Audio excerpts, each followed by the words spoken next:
Friends, நம்ம வீட்டில் வந்து இன்றைக்கி நைட்டு என்ன சாப்பாடு அப்படின்னா சுட சுட சோறு பாருங்க.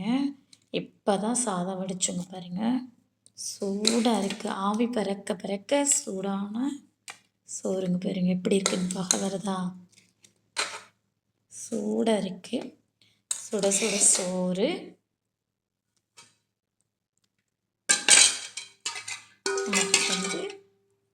நமக்கு குழம்பு, ரசம்,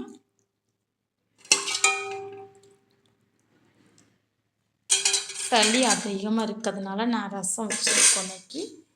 எங்கள் வீட்டில் நைட்டு ரசம், அது தொட்டுக்க வந்து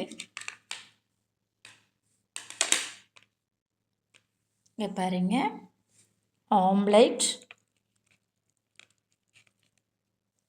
பச்சை மிளகாய், ஜீரகம், கருவேப்பிலை, உப்பு எல்லாத்தையும் சேர்த்து மிக்ஸ் பண்ணி ஒரு ஆம்லேட், ஒரு ஆஃப் ஆயில். நம்ம இன்றைக்கி சாப்பாடு வந்து நைட்டு வந்து இதுதான். உங்கள் வீட்டில் என்ன சாப்பாடுன்னு சொல்லி எனக்கு கமெண்ட் பண்ணுங்கள். தேங்க்யூ.